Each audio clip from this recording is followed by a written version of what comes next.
Welcome to Joe College Radio. I'm Miles King, joined as always by Jordan Linderman. How are you doing, Jordan? I'm doing pretty good. I'm ready to discuss this week of Thanksgiving games, and hopefully I'll be thankful after the big first game that we're going to talk about. Well, I'll tell you, I'll also be thankful for the bountiful feast I will be consuming this Thursday for Thanksgiving, and then being able to enjoy the leftovers Friday and Saturday and just sit down, soak in some college football.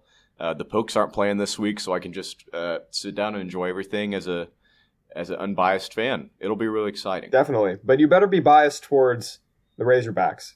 Absolutely. I will definitely be pulling hard for Arkansas against Missouri this weekend. The Battle Line rivalry, as it's been coined. And we were discussing this before the pod about how they've tried to make this rivalry. Hasn't really caught on so far. I mean, there's the trophy and everything, but I predict a big Arkansas win this week. Yeah, I think exactly the same way. If you look at the stats, there's not a huge discrepancy between the teams, but just based on how the teams have performed and really the experience that Arkansas has had playing against the juggernauts of the West, I think that's going to pay dividends for them. I think they're going to run wild over this Missouri defense. It's giving up 240 rushing yards a game, which is actually worse than Arkansas. So if you're playing against a worse rush defense than Arkansas, you're probably going to rack up a lot of yards. I think they dominate this game. I think it's a well-balanced game. Austin got back on his feet last week. I think he continues staying on his feet. He's able to get a couple hundred passing yards, nothing too flashy, but he does just enough to keep good balance. I think Arkansas wins in dominating fashion. This is actually the first SEC game that Arkansas has been favored in all year. The FPI doesn't like us at all. For whatever reason, they just haven't picked on our side. So I think they prove the ratings correct, or at least for this week, they prove the ratings correct, and they take the victory.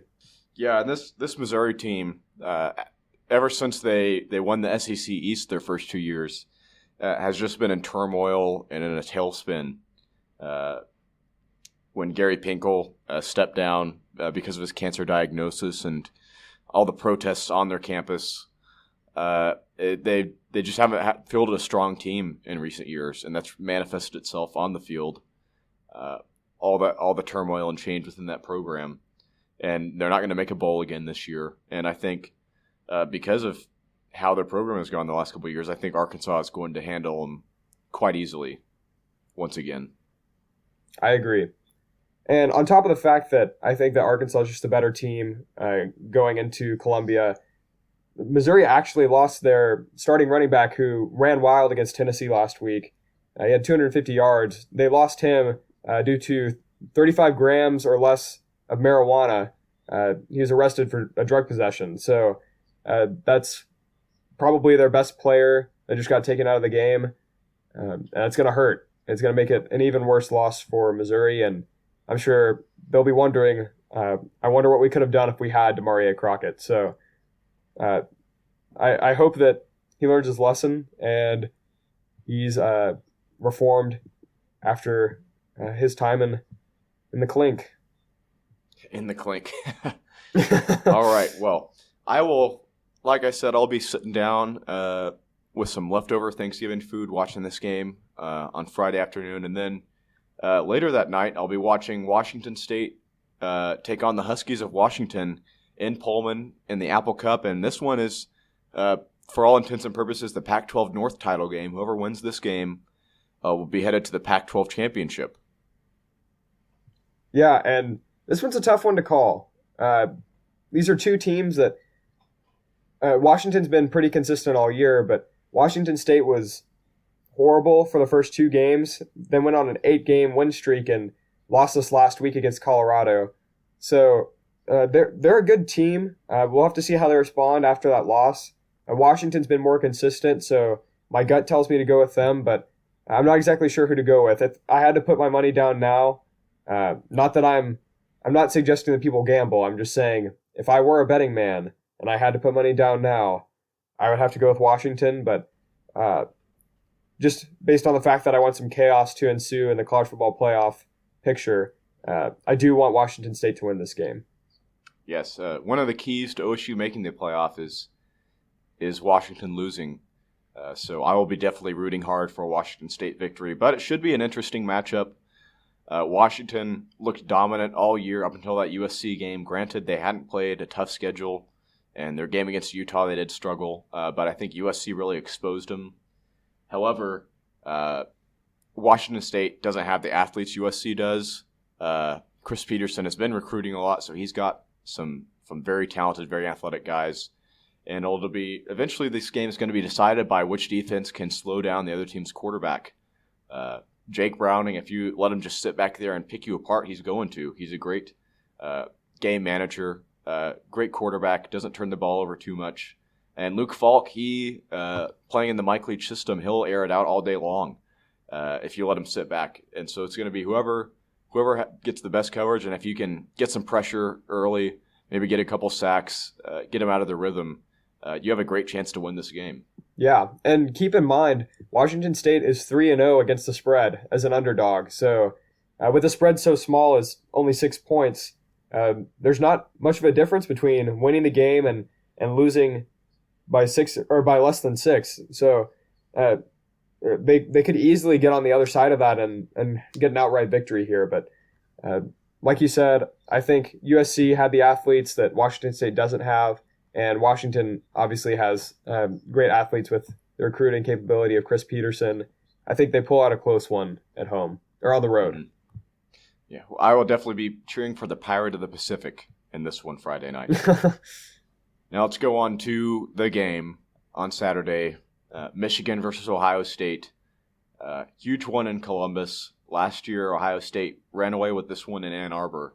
But it's looking like it's going to be a different matchup this year. Both teams fighting for a potential spot in the playoff. Ohio State definitely has the tougher road. If Michigan wins and they're in, Ohio State needs for the committee to look on them pretty favorably.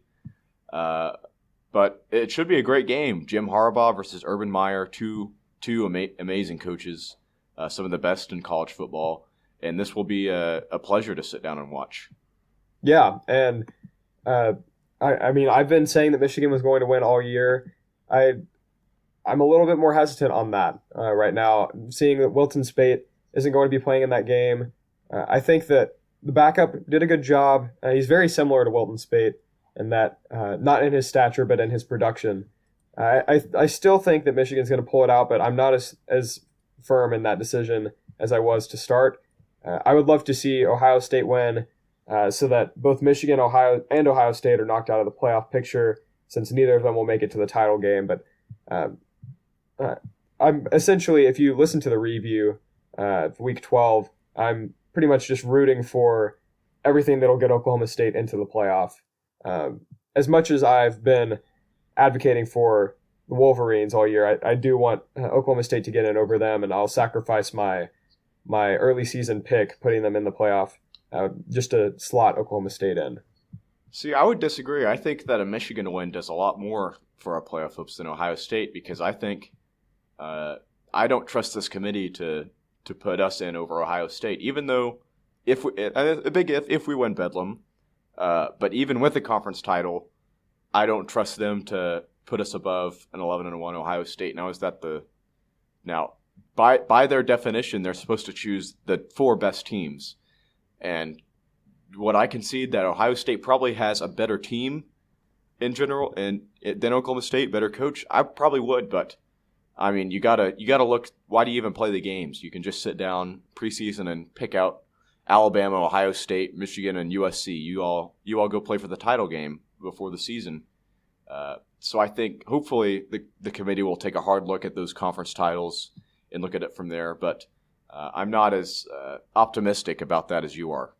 Well, and you made a good point. For those OU fans that are listening, I'm sure you're upset that we're not talking about OU's chances to get in. If they win Bedlam, they've got a great shot to get in too. They need pretty much the same things that Oklahoma State needs to happen to get into the playoff. But that Oklahoma State, or that the Bedlam game is turning out to be very influential if there's even a small crumble at the top of the playoff picture.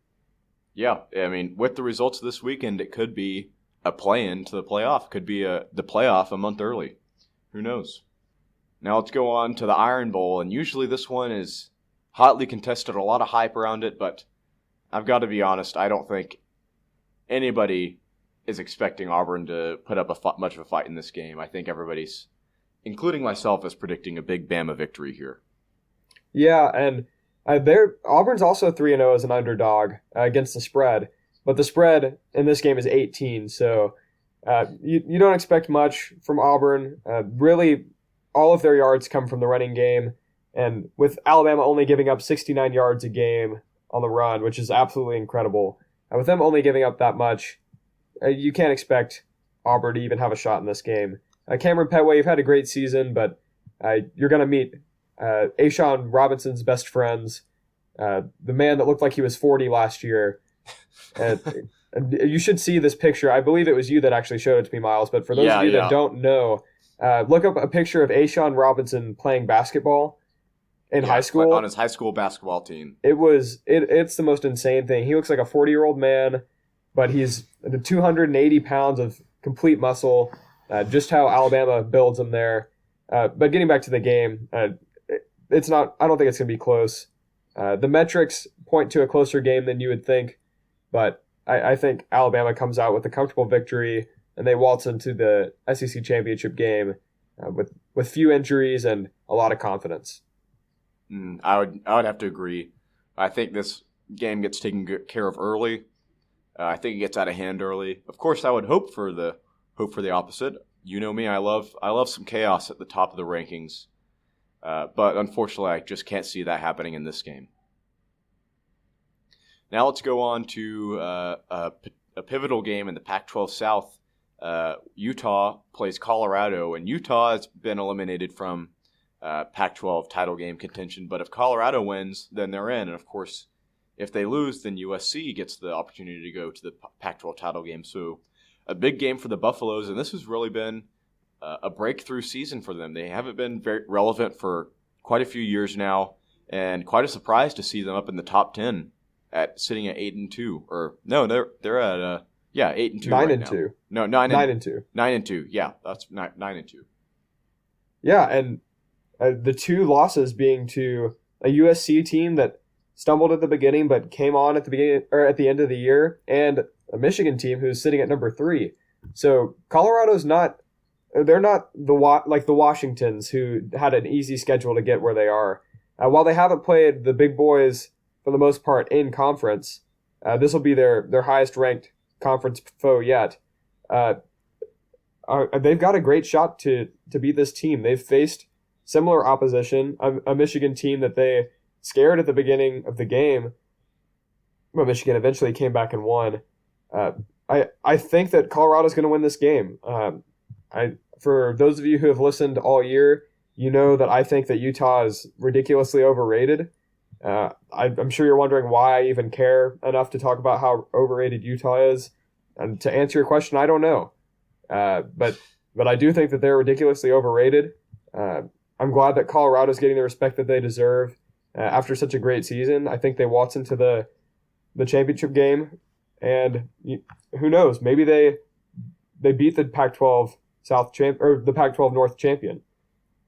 Yep, could if they win this game, if the cards fall right for them, then they could be in a potential playoff game or playoff play-in game rather, much like Bedlam could be. Of course, everything has to fall exactly the right way, but you never know. Now let's go on to the in-state rivalry in the Sunshine State, Florida versus FSU. Florida had a decent season. Jim McElwain gets them to the SEC title game, but Florida State definitely has had a pretty disappointing year. They're expected to be challenging for an ACC title, New Year's Six Bowl, but that quite hasn't gone to plan, and this would just be rubbing salt in the wound if they end up losing here. Yeah, I'd have to disagree. I guess I agree that it's been disappointing, but not to the degree that a lot of fans seem to think that it has been. They've lost to a Louisville team who has the best player in the country. They lost to a North Carolina team who will likely be playing for the ACC championship, and a Clemson team who will be playing for the ACC championship. So they're no slouches. That this team is is built to compete against a team that likes to run the ball and get short chunks of yards repetitively over the course of the game like a Florida team does. They're not built to stop the big play, which is why you have the Louisvilles, the North Carolinas, and the Clemsons that are able to spread out the ball and win the game that way. But they've defended the run fairly well this year, and I think they've got a great shot as long as they adopt the defensive style that Arkansas showcased against Florida, where you essentially sell out for the run and dare Austin Appleby to pass the ball. If they adopt that philosophy, I think they've got a great chance to win, and I'll be picking Florida State for this game. Wow, upset pick there. Well, I haven't seen the line, but judging by records, that'd be an upset pick. I would have to disagree with you. I'd go with Florida. I think Florida State's offense is too inconsistent. What's their quarterback's name? DeAndre Francois. Yeah, Francois. I think Francois, he's going to be a great player someday. This year is not that year, though. This year is not someday. Too inconsistent. Too inconsistent this year. Has bright flashes, but I think Florida's defense is going to shut him down. And I think it's going to be low scoring, but they'll win. And potentially, this doesn't have to do anything with the game, but Jimbo Fisher's name has been floated around as a possible replacement for Les Miles at LSU. Do you give any credence to that rumor, or is that just completely unfounded and not going to happen whatsoever, do you think? Well, I actually saw a quote by Jimbo Fisher where he said that he had not been contacted by LSU. And I'm not sure if he's saying that so that his players don't get distracted and they're not worried that he's being taken away. But I think he's going to focus on this season, see it through, and then in the offseason, I wouldn't be surprised if he jumped ship at Florida State and went to a talent-rich LSU team. Yeah, I mean, I think it's right for LSU to pursue him, but I think he would just be crazy to leave Florida State. I mean, he's got it made there. Much easier path to a conference title game. You don't have to play Alabama every year. You have to play Clemson, of course, but I would say playing Alabama and going up head-to-head with against them in recruiting every year would be much harder. But of course, they probably already do that, being geographically close. And he may be looking for a challenge. And yeah, you never know. If that's the case, then you go to LSU. But like you said, it is a much easier path to victory and to success through the ACC. Yeah, and you never know. LSU could come calling with a big-time contract, which is just too hard for him to turn down. So we'll see about that. Now let's go on to our upset picks of the week segment. I went first last week, so Jordan, I'll extend you the courtesy of going first. Hopefully you don't take mine once again. Yeah, we got lucky last week. Let's hope for the best here. And I doubt that you'll pick this one because this is a pretty outlandish pick, but I'm going to go for it. I've got South Carolina over Clemson. Now, I picked against Clemson once. I was correct. I'm picking against them again. We'll see what happens.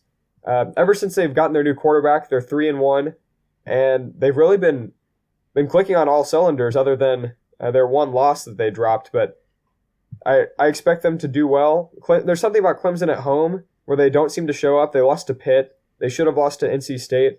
Now they have South Carolina in, who's bowl eligible, but I'm sure they're wanting to prove that they're a legitimate team and try and get to a better bowl with warmer weather. And if they beat Clemson, they might be able to sneak into one of those, like the Bahamas Bowl or the Popeyes Bahamas Bowl, or like any other bowl in warm weather. I'm sure that's what they're wanting. I know that's what the players like. Really, just any other bowl. Any bowl. I would assume they're wanting that Bahamas Bowl, but I'm sure everyone does, except for, all the teams that don't have a chance at going to like a real bowl game. But I think South Carolina pulls it out. They've got a good defense, giving up less than 200 yards in rushing and passing each. Not total, that would be incredible, but each. I think that they get the turnovers that they need with Deshaun, turnover Watson, and I think they're able to pull it out. Would be a huge upset. Ambitious pick. Don't know if I trust that as much as you do, but hey, you've picked against Clemson before. We'll see where he gets you. For my upset pick, I'm going up north this time. I've got the Minnesota Golden Gophers over Wisconsin, taking Wisconsin out of the Big Ten title race. And you might think, no way that's happening. Wisconsin's only losses are to Ohio State and Michigan this year.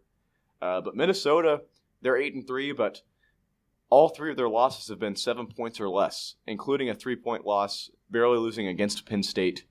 I think one of these games, one of these days, one of those very close matchups against a top team in the Big Ten, I think they're due for a victory, for a big upset victory here, and I have them taking down Wisconsin at Camp Randall Stadium in Wisconsin. And I was in Minneapolis this summer. Beautiful city, great place. Probably much, much colder now than it was when I was there. But that just goes to show they know how to play in the cold. It's not going to be a surprise. And I've got the Golden Gophers in this one. Yeah, Miles, I really like that pick. And last week, if you know the rules that it's a 14-point spread or more, for those of you that have been listening for the last couple of weeks. And we pick those based on the spreads on Monday, because that's when we record. So if the spreads fall below 14, or if there are better games that go above 14 and you're wondering why we didn't pick those, we picked what we thought were best on Monday. So, for example, last week, Miles, your pick dropped to 13. But at the time, it was a 15.5-point spread or something like that. So just to clear up some confusion there, that's why we do that. But Miles, I really like your pick. I think there's a great chance for that to happen. Mitch Leidner is a very consistent quarterback, and then if you're a Golden Gopher fan, you know that you have a relatively consistent running backs every year. So I think that's a great pick. I don't know that I would pick Minnesota to win the game, but I think it's definitely going to be a close game and closer than the spread indicates. Mm-hmm. Now we have one listener question this week. This one from Steve K. King, who, on another note, Steve King listens to Christmas music before Thanksgiving. Everybody shame this man. Everybody shame this man. He is perpetuating the war on Thanksgiving. But he asked what our favorite food for Thanksgiving leftovers is. So I'll let you go first once again, Jordan. Well, thank you. Miles, I would like to defend Steve King just for a moment. As long as you give Thanksgiving the respect it deserves, I don't think there's anything wrong with a simultaneous celebration. Now, if you completely ostracize Thanksgiving from our holiday traditions, then of course, shame on you. You're not an American. But I believe that Steve King is an American, if my sources are correct, and he's also your father, so you better respect his opinions. But to get back to the very important Thanksgiving meal, and more importantly, the leftovers of the Thanksgiving meal, I'd have to go with a green bean casserole. It doesn't sound great whenever you just hear green bean casserole, but if you've had it, you know it's phenomenal. It's one of my favorites every year, and if you haven't tried it, you need to look up a recipe and serve it up this Thanksgiving. You've got time, because this will air on Thursday, so you can make a last-second purchase and add it to your delicious Thanksgiving meal. Good pick. I also enjoy some green bean casserole. Not enough to have it a favorite leftover, but it's good enough to where I would put it on my plate during Thanksgiving dinner. It deserves to be on the Miles King plate. It's won that honor. Yes, it earned the honor of getting on the plate. It's like the playoff. You got to get in, and then you got to win. Yep. And definitely my victor. I'll go with two for special here. Well, you can't do that. You got to pick your favorite. Well, I got to go with mashed potatoes and gravy. I'm a big potatoes fan. Don't even have to have meat with it. I just love potatoes. And I also love some gravy on those potatoes. So slop some potatoes on a plate, get a big old mound, throw it in the microwave for a few minutes, and then you've got a nice lunch there day after Thanksgiving. Now, what kind of gravy is that, though? Definitely brown gravy. Brown gravy? Yes. All right. Absolutely. I love both gravies. I'm good with either, but there are a lot of snobs out there that only like white gravy. Ridiculous. It's Thanksgiving, you got to go with the brown gravy, just like the Pilgrims did. They had brown gravy. They had brown gravy, and they went out on a Black Friday sale at the Indian supermarket the next day. It's basic American history. But my second one, I know you're not going to like this me sneaking this in, but man, I love me some pumpkin pie. Oh man! After Thanksgiving, you warm that up a little bit. You slap half a tub of Cool Whip on there. That's some good stuff. I like to have some pumpkin pie with my Cool Whip. That's how I should put it. I like Cool Whip with a little bit of pumpkin pie on there. I like it. I like the way you think, Miles. I think you've earned the right to add that in with that explanation. Yes. All right. Well, we hope you all enjoy your Thanksgiving meals and you're picking up whatever your favorite leftover is for a weekend full of college football. You'll be sitting down like me in front of the TV and soaking it all in. At least that's what I'll be doing. That's what I consider a restful, relaxing weekend. Yeah. Maybe you guys have different opinions, but I love the sport enough to do a weekly podcast on it. So enough said about that. Yeah, and like Miles said, just to reiterate, we hope that you really enjoy your time with your friends and family and enjoy that delicious food. Get a little bit of pumpkin pie and your whipped cream and eat up. It's a good time. So have a good weekend. Have a good college football prolonged weekend, and we'll see you next week. Yep. Thank you. Thank you to Steven. Thank you, everybody listening. We'll see you next week.